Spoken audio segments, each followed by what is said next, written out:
Hi, and welcome to Resolve, Evolve, and Rewire with Donna Parker.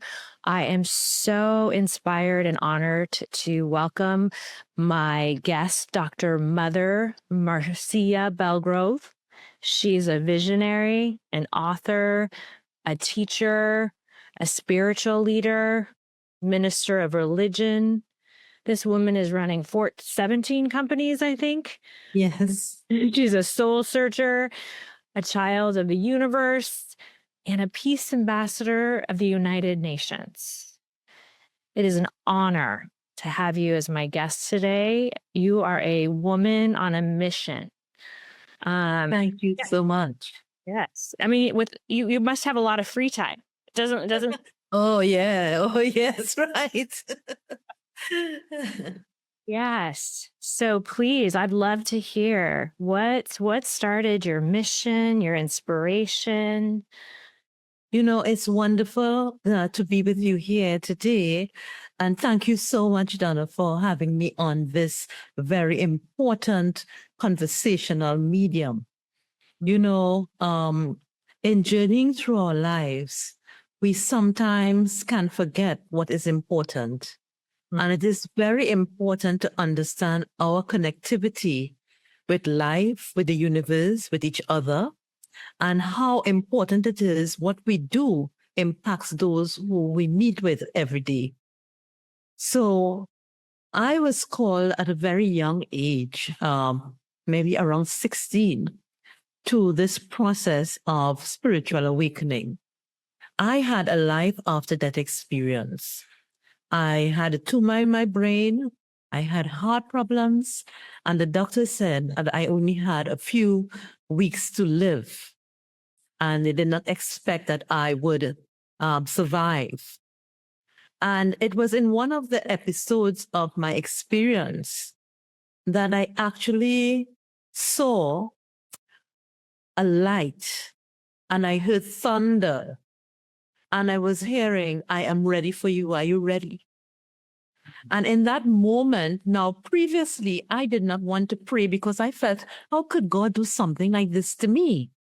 So my faith was shaken and I did not want to pray or anything. But when I had this experience, I started to pray every prayer I could remember. And then the voice indicated to me through the thunder, if you want to continue, this is what I would have you to do.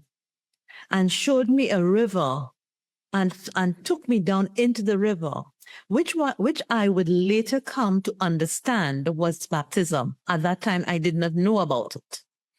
And when I was taken to the river, a light came down on me. And I was told, I am sending you back to do my work. Believe and all will be well. So when I came out of the experience that very evening in the hospital, I saw the person who I thought I saw in the vision, but it was really a minister who was visiting patients on the ward. And I told him about this experience. And he explained to me that that meant that I had to be baptized. So they took me out of the hospital the next day. They took me to his church. I went through a process. And when I was placed in the water, I said, this was like 3 o'clock in the morning when it would usually be very cold. When I went into the water, I said, but this water is very hot. I'm feeling this warmth. I'm feeling, like I'm burning. And they said, don't worry about it. It's the Holy Spirit. And when I was immersed in the water, I came up speaking in tongues.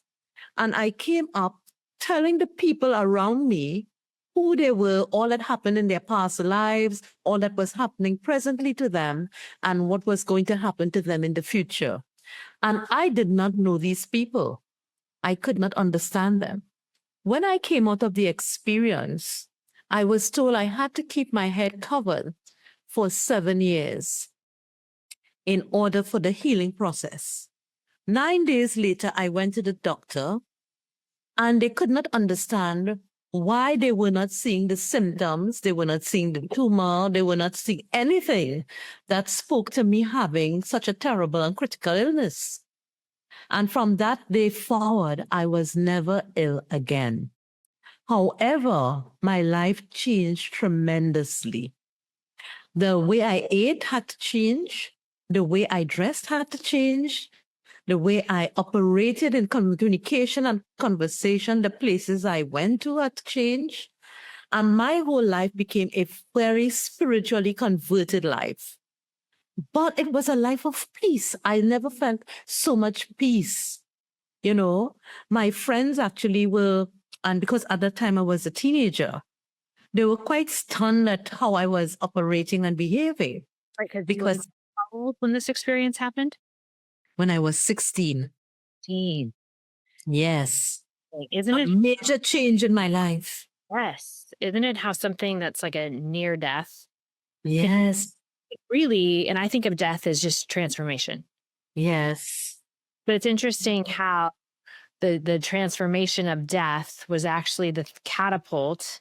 yes, You hear about this, right? In the terrible, you know, yes, what people are calling traumatic, yes, beautiful gift and opportunity almost for the rebirth or the yes. But I actually believe it was a rebirth because I don't think I was that same person that was before that experience at all. I felt I was a new person. And I felt because what was coming through continuously. almost a rebirth in the womb of Yes, Mother Nature in the water. that's right. Mhm. That's right. So, you know, when I was moving forward, when I was looking at the Demartini methodology, I said, well, he has gotten it. He has gotten it. Perception is the whole pathway of events that have taken place between time and space. And the best of who we are is what we are called to guide others and inspire them to a better way, to understand that the positive we create is what we will experience and what others will experience of us. Because we live so much in the negative. We say, but the negative is also what we call negative is actually necessary. It is actually the balance. Yeah. You know, because it is how we learn our lessons and how we grow and Yes. how we evolve. You know, so from that moment on, I became a spiritual being. My whole life was changed. I could not go where I wanted to go in terms of how the world determines your pathway. I was driven to go to different spaces and places and not to go to different spaces and places. So the normal things like partying and the clubbing, it was now no longer a part of my desire. My desire was to know that which was higher, was to understand my existence, was to understand who I am as a person, to understand how connected I am to others. You know, even when I would go to be educated to the school system, and I would speak with the principals and teachers, they would call me to speak to the school, to inspire the students to learn and to understand the importance of education. It allowed me. Well, I was just going to reflect. It feels like that you tapped into, and I think that's what happens with so many of our teenagers. You know, Yes. they don't have meaning. They, Yes. they don't have purpose, right? That they're not clear of what their telos, their, you know, as Aristotle says, right? They're Right. in mind. And so, you know, that's the thing I think the youth are missing. And so a life without meaning, right? Yes. For the passions, right? That's right. So then you're in the partying because you're trying to fill the hole with, That's right. and not wrong, just in the animal, No. Yes. drugs, alcohol, right? Like you're just trying to fill the hole, the void. And Yes. so what I hear you saying is it's almost like from that moment and awake your whole way of being, you became a messenger, right? Like you became your mission. Yes. was Yes. And so, you know, that's really powerful for a 6 And the beauty of it is the peace. It's a peace that you cannot explain because it engulfs you. And you are actually working, understanding that you are working to transform not only yourself, but you are working to transform your spirit into the real place where you belong. So you are on a journey through dimensions. You are on a journey through portals. And when speaking to young people, the beauty of it is the ability to speak to their soul. Because a lot of times at that age, we are in transition, between the earth, understanding our spirit self, understanding our soul. And it creates a confusion about where I belong. You are hearing your parents telling you something. You are hearing teachers telling you something. You have your peers around you, and you have your own feeling of right and wrong and wanting to please everyone and appearing not to be able to please anyone. And it creates a confusion that allows them to go into the pathways of distress. So that ability to speak to the soul and to kind of harmonize it was really, I would say, a great gift, because I saw so many young people change their lives, recognize that they don't have to do what everyone else is doing. And also, they can listen to that first voice. We tell everyone, and I tell everyone, the question is, how do I recognize when I am being spoken to from God or from the cosmos? How do I recognize what is right? How do I recognize what is truth? And I say, the first thought that you have is the thought. Because what happens after that first thought, you begin to have other thoughts and you begin to judge it and look at it and translate it by your understanding of the world and what it says. But that cosmic consciousness, that answer to the question that you have, it comes with the first thought. And that first thought is what you must follow. And as you take the step to follow it, other things will come to guide you into the pathway you must take. Mm-hmm. So I'm listening to what you're saying, and I'm certain many listeners are curious. So when you say I'm going to speak to the teenage soul, right? Mhm. You're curious your process and how you would explain to our listeners, how does one do that? Like, what does that mean to her? Well, to be honest with you, I don't know how I do it. I actually when I stand before them or I'm speaking to someone, I just feel a change. I feel as if I have entered into the person. I have entered into their consciousness. I have entered into their ancestry. I have gone back in time and in space. And I am communicating with them in a way that I don't have a physical thought. Yes. Yes. To me, what I perceive, tell me if this is what I hear you reflecting, and I'll share from my experience. Sure. And you can tell me, for me, when I get so present with Yes. it's as if we merge. Like it's almost Yes. feeling into just by being so present, which we all have access. We're broadcasting and receiving electromagnetic fields.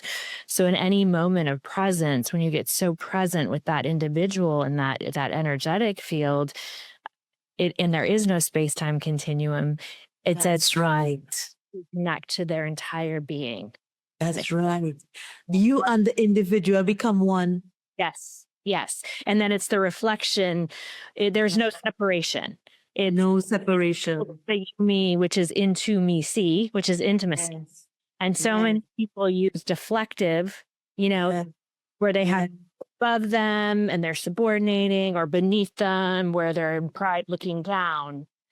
But it's almost as if your light dissipates whatever their challenges. Yes. Yes. And it allows, and I know I had that experience with you. Yes.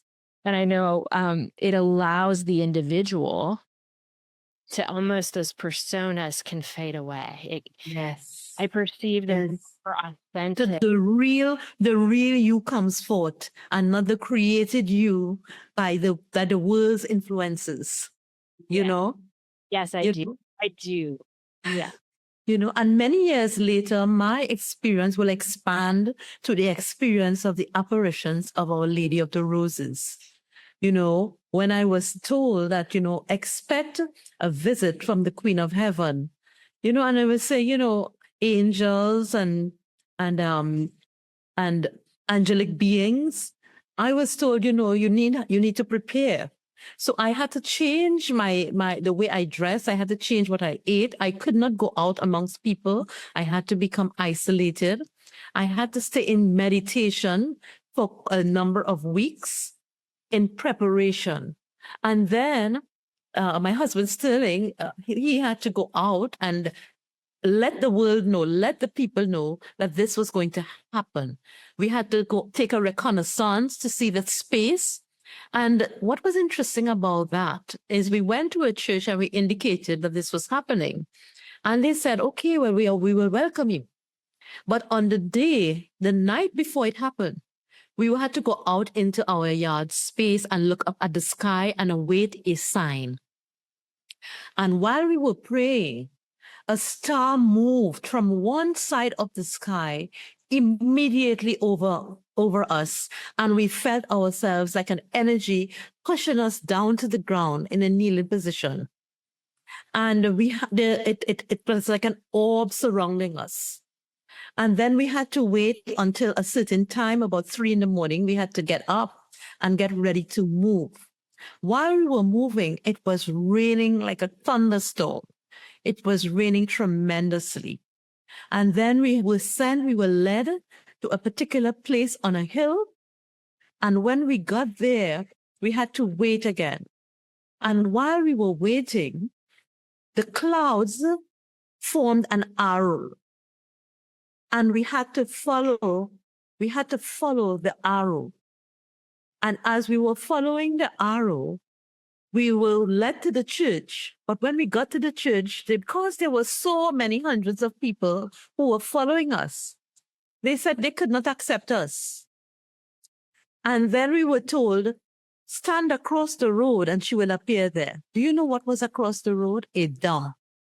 A place where people were throwing garbage at the side of the road. You. And we were told she will appear there. So it was continuously raining.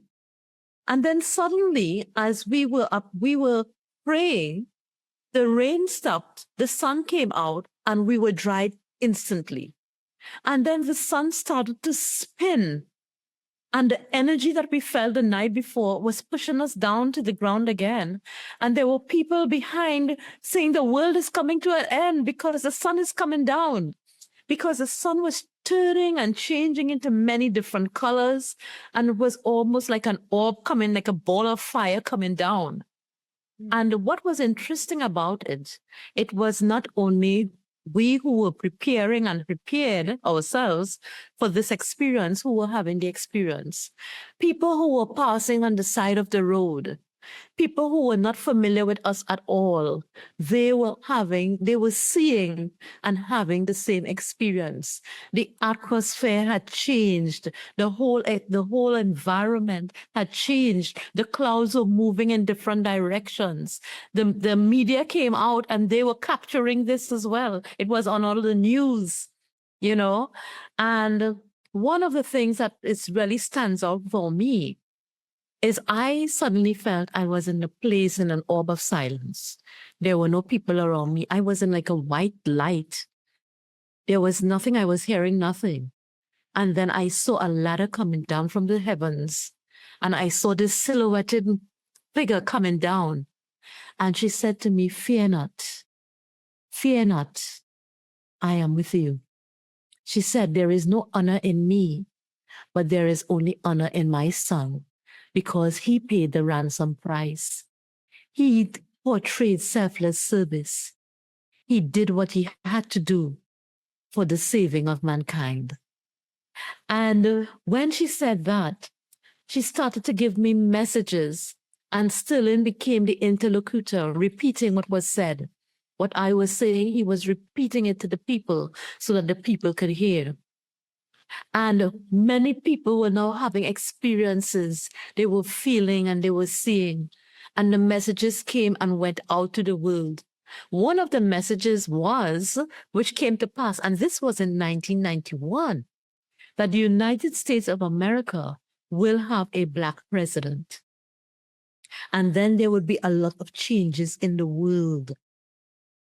And that was in 1991. There was no way we could, know that this was going to happen. One of the prophecies at that time was that the world will go through a world change, and that families will have challenges, and that crime will increase, and that there will be greater wars, and that we had to pray every Friday for the world. That was what was indicated at that time. So, and what was important is that we must decrease, that Christ may increase. She said she was to be known as Our Lady of the Roses, and roses meant the realization of service expressed selflessly. So to be a rose, you have to show selfless expression. She said we must have no religion, but our religion must be Christ, which is a way of life. In everything that we do, we must serve others. We must give love. We must share. Because she said the men of God have taken the things of God and corrupted it to have power over other men. She said God has spoken to all his people. He have taught them his way. She said the Holy Quran contains the law of God. The Bhagavad Gita contains the mystery of God. The Holy Bible contains both, but the mind of man contains all things. And God speaks to all people. And she said, we must not be limited in our view of existence. Beautiful. Because existence is beyond what we see and what we know. So these were some of the messages, and these are things that guide me. This is what guides the mission. I am on a mission-focused purpose. Yes, you are. And I really am appreciating and reflecting because, there's over 328 religions. And so for me, right, the God, and I love, as a master facilitator of the DeMartini method and studying in that institute, it's, the acronym of the grand organized design, right? Yeah. It is in all things and everyone, and there's this interconnection, and in, and again, when you talk about peace, I think for me, when I feel into that, it's not without war. It's not. No. Not without, right? It's actually, it's your inner being. That's right. That can actually, for me, and what I, it is what we're observing in the external world. Yes. We see it as God, the grand organized design in this electromagnetic field, in these, all the different polarities and dualities as happening. Must have polarity. Happening for us versus what? Right. But how many people could have, let's just even say your near-death experience. It's humorous. Yes. And they would stay terrible in that fear, and this is happening to me. And now I can understand it. At that time, I would have called it a near-death experience, but now I don't call it that really. I call it a transition experience. Transition. I love it. That's right. Because the masters, right? Like the masters turn and the, the deepest, most painful, scariest, what we want to call tragic, traumatic. Yes. We use those opportunities for transformation because there are parts of self personas, right? That are on this, deconstructing for the new way of being to listen to our being to construct. So it's almost like destruction of the path to bring in the light of the path. That's right. That's right. And a very important thing is that we have many existences Because one of the things that Our Lady of the Roses taught is that we exist in 7 dimensions at the same time. You know, sometimes you have a deja vu moment. You know, you say, I feel that I have been here before. You know, so indeed you are traveling through portals of time and space. You know, you have met persons. Yes. Yeah. It's That's right. because it's all happening now. Yes. Yes.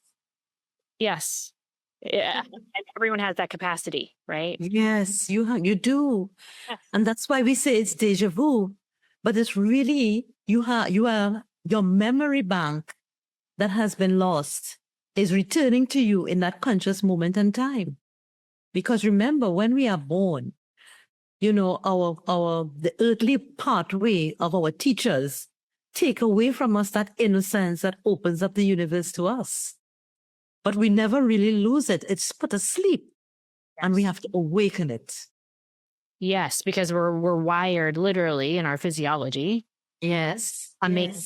Asleep, you know, and depleted and socialized with all kinds of authorities. Yes.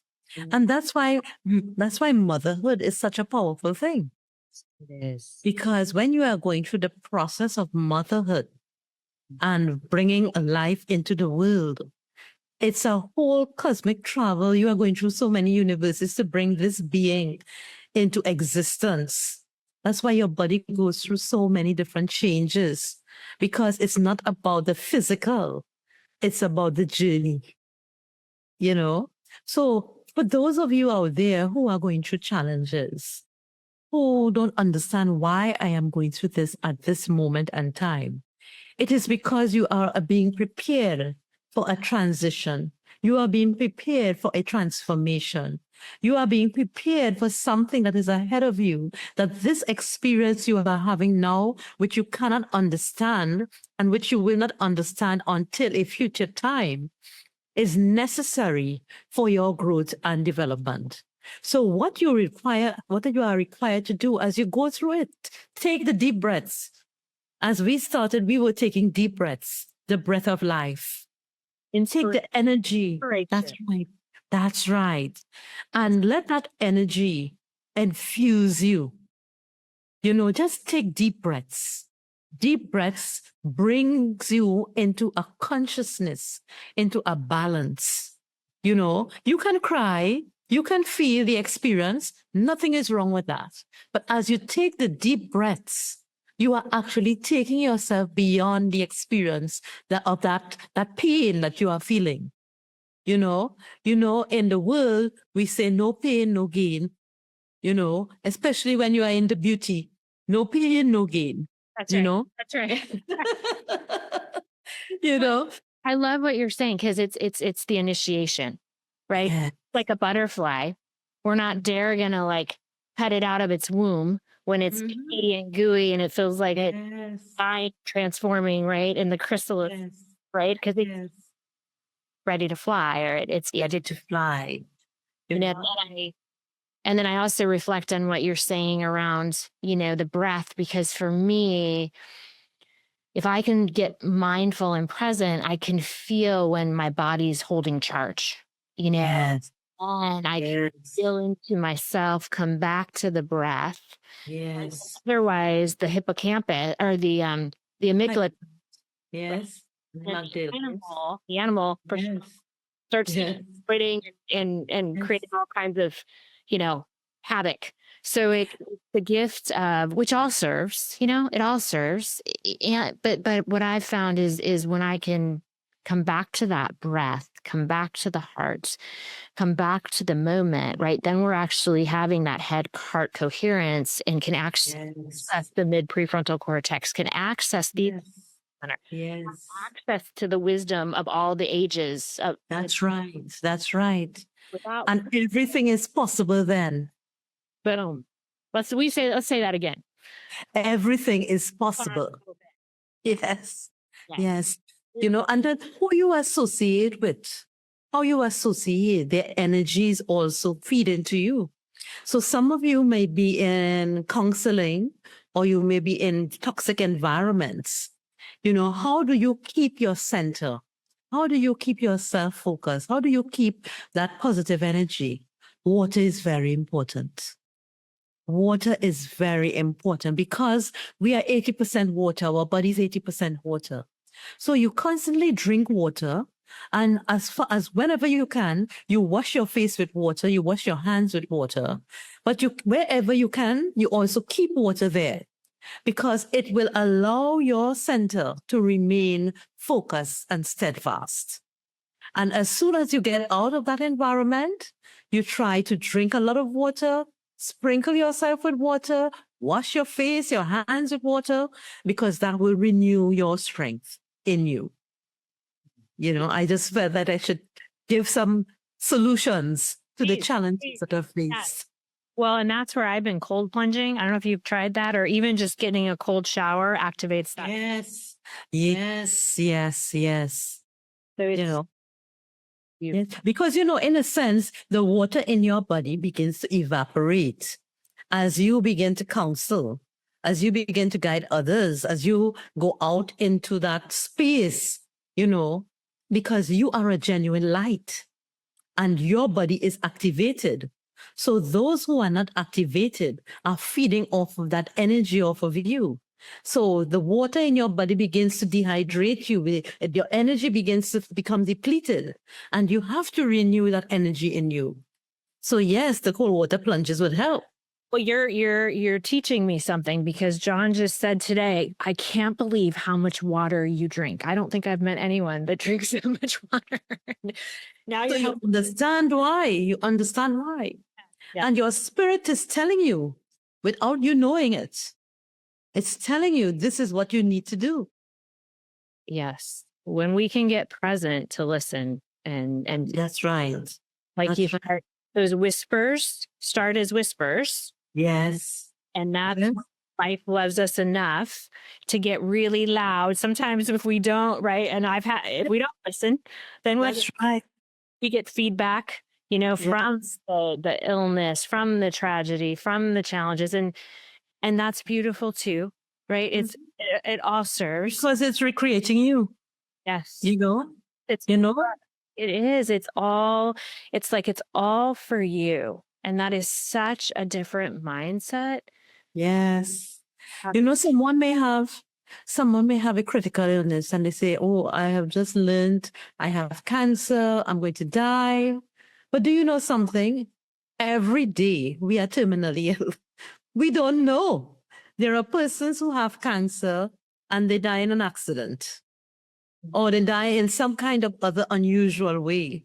We really don't know. And therefore, we have to live with consciousness every day, because we don't know when we will transition. We don't know what is our hour or time.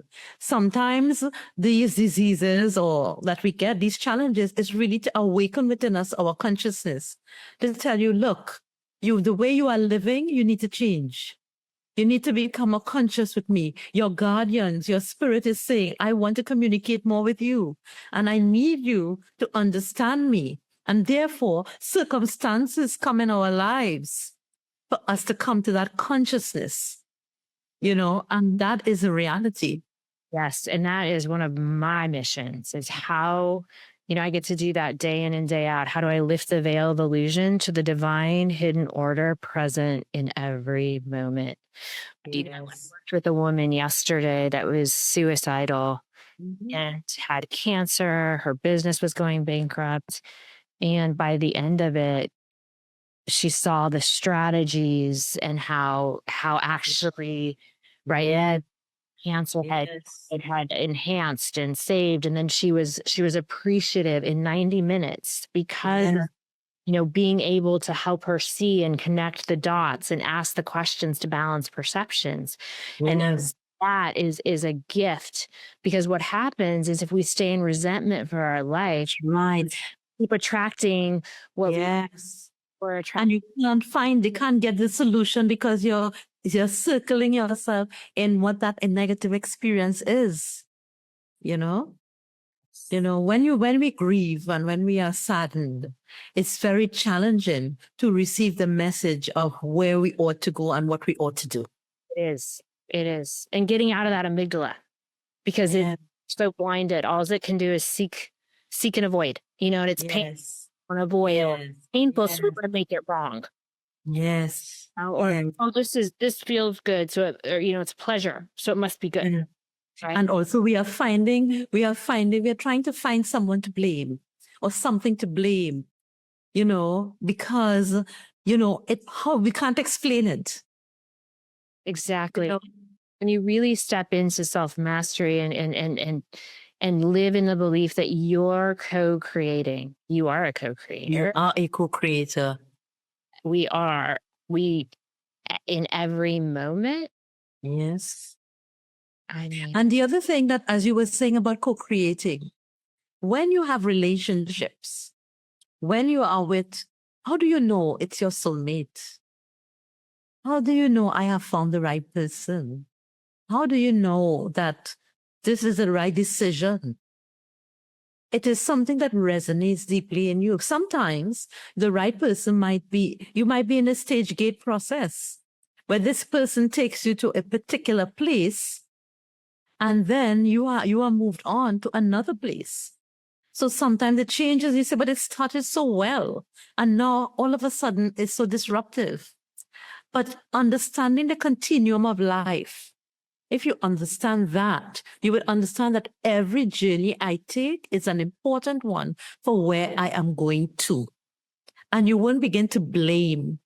Yes. And I love what you're saying because I see that every day. And I experienced it in my own life. We get so attached to the form, right? Or we get into the fantasy about the future imagined or the friends in our life. But if I'm holding on, right? But my energy and what's in alignment is a different resonance, then life has to bring almost the nightmare or the pain. So then I can grow by pain, or I can start letting the vision pull me.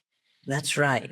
So, I was actually in that in my relationship prior, and I could feel the part of me that was attached to the vision that we were creating. And so I had to get the 10x4. But the gift of what that wisdom and what that taught me is now I can be with dating the divine. Yes. And that means that I get to be with my partner that feels like such a beautiful resonance, then I'm strong. But if that stops feeling like a resonance, then life has something more in measure. More. Not better, just that then you can stay and listen to flow versus grasping and attaching. Yes. Because every experience you have, there are the great things in it. And even if you think it's the worst experience ever in your life, there was a moment when you were having a great experience. And you cannot let go of it. Yep, exactly. And we get hooked. And, from the studying the neuroscience, the quantum physics, it's actually the polarities balance, the pain and pleasure are equal. Once you balance perception, right? So then you're just, I had a 30-year dynamic and I have nothing but love for this beautiful man that catapults it, right? And so it's just, you can keep loving more. That's right. That's right. Because it's the resentments. And the ability to forgive yourself and to forgive the person is understanding that there's really nothing to forgive. I was going to say, I don't know that there is anything to forgive, is there? Because that assumes that somebody did something wrong. No. That's right. There's nothing really to forgive. It's just a pathway. It's a journey. How much more can I love, if anything? And it's infinite. Yes.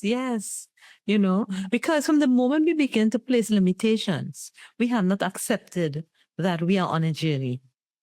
A journey that is unknown, yet known. Yeah. Yes, I do now. Yeah. We think human thinks we're in the unknown. That's right. But we have to allow ourselves to walk into it. And each one of us can do that. It's how we hold on to the material and physical things, Although I always say physics is the energy of ourselves, but it's how we hold on to the material. The material, we require it to live in this world in which we exist. We want to be happy, we want to be comfortable, because we are in a place of existence. But it is not the end all and be all of who we are. It is a process. It is a pathway that allows us to become the best of who we were sent to be. Because did we choose to be here? Maybe we did. But we are not conscious that we did. But the fact that we are here, wherever we are, it is because we have been sent to fulfill a purpose. Do we know our purpose? And how do we know our purpose? Intrinsically, we do. But because of our material pathway, we cannot sometimes accept what it is because we are trying to create what we feel comfortable in. The familiar, the persona. Like, I think as kids, we get our worth, whether it be wealth, what we look like, status, all these personas, these identities, a wife, a mom. Yes. And I think for many, it's the phoenix that it's almost like taking away these personas, and I'll just say for me, it was like the identity of who the past version of self had been, laying on the bathroom floor sobbing because it was like everything I had known was it was transforming. It was rebirth. Because the reality is our body is like a jacket that we put on. Yes. Exactly. And when it's off, that's who the real person is. Yes. The clothing is this vessel that we see. Yes. Just the depreciating asset, Like, okay. I'm like, I can't. I like the vessel. I'll do what I can. And indeed. It's just this meat suit, right? Yes. It's just a condom. Do you know why it is said? The reason why it is said, you look the person in the eye, it is because it is the soul of who you really are. Yes. It's not what is on the external, it's what is on the internal. I do. So this is really a very dynamic conversation, and it's really enlightening. It really faith building and strengthening. And when we have conversations like these that you are hosting, it's really building a community of love. Ooh, yeah, let's just feel into that. Can you just say that again? You can build a community of love. Yes. Love and service. And let me share another message that was given. We were told, by the Blessed Mother, poverty is always with us. There are those who have the poverty of not having the material things, and there are those who have the poverty of the spirit. They have so much. Because it said, you hear of billionaires who commit suicide, and you hear of persons who are dying of starvation. But if we can marry those two, if the person who has the material can give to those who do not have, their soul connectivity will find release. Because what you receive is really not for you. It is really for the universe and the purpose for which you have been sent. And if you can give that balance, what we call the selfless service energy, if you give that balance, you will find yourself in a place of cosmic satisfaction because you have begun to fulfill your purpose. Yes. And I think I love that. And I think some people err on this whole side of altruism, but look what I'm doing, where they're the hidden narcissism, right? Yeah. Yes. I think, but I love what you're saying. And I have met so many billion, people with so much wealth, but they're so empty and they're still in the passion for meaning, right? So unless you share what you have, it cannot multiply. Oh, it cannot multiply, right? And so it's like money without meaning, as Dr. says, is debauchery, right? So you try to deal with the passions again. which everyone's on their spiritual way. There's no judgment. It just depends on what you're inspired. Yes. What I've learned is, and I love what you're saying, because there is something about when you have a mission, a vision, a purpose, it is worth giving and an exchange, right? Yeah. And everyone has wealth. It's just Yes. form, is it? So That's right. is it the spirit, the divine within, and Yes. in your generous heart and spirit and essence? You know, I mean, it's Our Lady of the Roses told us, in this mission, she said, you have to create an organization. And the organization that we created to be in the world. So we created the Rose Foundation. And she said the foundation is Christ, and the rose is the realization of selfless expression. But in the world, for you to decrease and Christ increase, you must not become the focal point. So this entity that you created is the pathway through which I will work with you and you will work with the world. And that is how we began to do our work in the world amongst those who are less advantaged, and disadvantaged, and who need support and help. Going from country to country, we have done missionary work amongst the Indians in Maracaibo and the Tainos in Japan. We have been into many different places, in terms of the poverty of the physical, and bringing that poverty to bear on changing the mindset. Because if a man is hungry, you cannot tell him of higher things. He is thinking of survival. So the ultimate goal is to bring our society and our people and humanity to a place of consciousness where their soul, their body, and their spirit can become one. So there are different levels of poverty, and we have to bring people up to that place where they can be free. beautiful. I feel like we're going to need a second episode, because I feel like started scratching the surface. How about your time? Indeed. Oh, so grateful. So Happy. I am also have so much gratitude for giving me the opportunity to share these messages and to share this opportunity and to share this word with the hearts and minds of those who are listening, and even with yourself as it goes out into the energy of the atmosphere. I thank you so much. Thank you so much. And until the next time. Until the next time. Amen. God bless you. Much love, beautiful lady. Blessed to you. Love and wisdom. That's right. Love, infinite love and wisdom. Yes. Thank you.